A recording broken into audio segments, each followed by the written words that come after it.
गाड़ी वाले भी कह रहे हैं कि आपके आईडी कार्ड मुमन का है, पेशावर का है, मर्दान का है, आपको नहीं मिलेगा। जब से ये लोग आए हैं तो इनके दौर में महंगाई बहुत हो गई है, गरीब आदमी का जीना तो बहुत मुश्किल हो गया है। कुछ भी नहीं, क्या कहना। अस्सलाम वालेकुम जी, मेरा नाम साजिद है और आज मैं मौजूद हूँ जी मेरी रोड से शमशाबाद के पास। मेरे पीछे आप देख सकते हैं कि आटे का ट्रक लगा हुआ है और बड़ी तादाद में लोग लाइन में यहाँ पर लगे हुए हैं।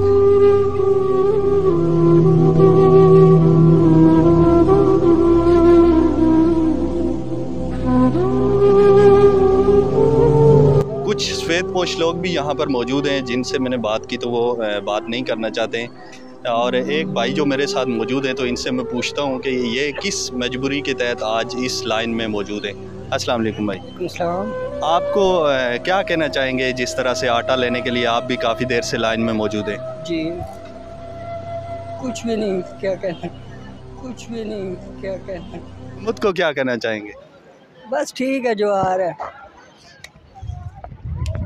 ये दो तीन भाई और मौजूद है मेरे साथ, इनसे पूछते हैं कि ये क्या कहना चाहेंगे भाई हुकूमत के लिए जिस तरह से आज आटे के लिए आप लाइन में खड़े हैं?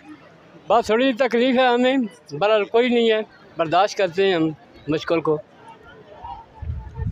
कोई पैगाम देना चाहें? कोई नहीं, इंशाल्लाह पाकिस्तान जिंदाबाद। ये भाई मेरे साथ मौजूद हैं, ये कुछ कहना चाहते हैं। जी भाई क्या कहना चाहेंगे? पहले तो लाइन नहीं थी, जब से ये लोग आए हैं तो इनके दौर में महंगाई बहुत हो गई है, गरीब आदमी का जीना तो बहुत मुश्किल हो गया है। आटे की लाइन में खड़े हो के सारा दिन वो बाकी काम तो सारे हमारा टाइम ज़ाया हो जाता है।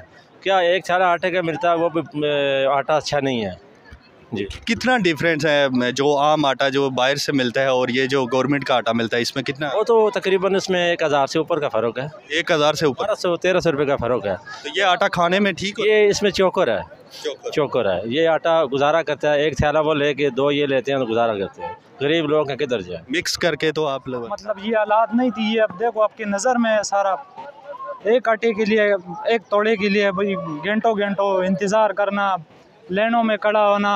वो भी कभी फूड वाला आते हैं, कभी पुलिस वाला आते हैं, कह रहे कि ये आप लोग ब्लैक कर रहे हो, स्मगलिंग कर रहे हो, अफगानिस्तान जा रहे हैं तो हिंदुस्तान जा रहे हैं।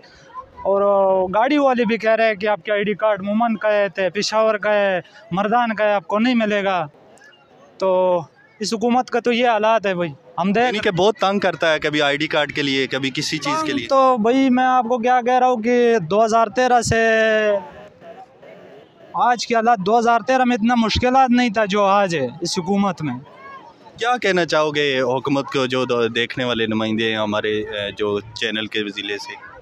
ये है कि हम गरीबों पे थोड़ा सा तरस का है और देखिए ये हालात, ये महंगाई, ये माहौल जो बन चुका है। ये भी हमारे बहने, हमारे माए, ये सब देखो ना, ये लाइनों पे खड़े हैं और एक तोड़े के लिए घंटों घंटों इंतज़ार करना पड़ता है, मिन्नतें कर रहे हैं। ये देख सकते हैं जी मेरे पीछे काफ़ी बड़ी लाइन है और दूसरा ट्रक उधर भी लगा हुआ है और एक ट्रक इधर भी लगा हुआ है। 2 ट्रक लगे हुए हैं और एक पीछे भी लगा हुआ है आटे के लिए, और बड़ी तादाद में लाइन में लोग खड़े हैं। और इनका ये कहना है, शिकायतें कर रहे हैं कि कभी ये लोग आईडी कार्ड मांगते हैं, कभी पुलिस आ जाती है, वो कहती है जी आप आटा स्मगलिंग कर रहे हो, कभी कुछ बहाना होता है और कभी कुछ, यानी कि आटा देते भी हैं और फिर तंग भी बहुत ज़्यादा कर रहे हैं। और फिर जो आटा देते हैं तो ये सस्ता तो है लेकिन इसकी क्वालिटी बिल्कुल बेकार है और दूसरे आटे में मिक्स करके तो ये यूज़ करना पड़ता है। इसी के साथ अपने मेज़बान साजिद ख़ान को इजाज़त दीजिए, मिलेंगे नेक्स्ट वीडियो में, तब तक के लिए अल्लाह हाफ़िज़।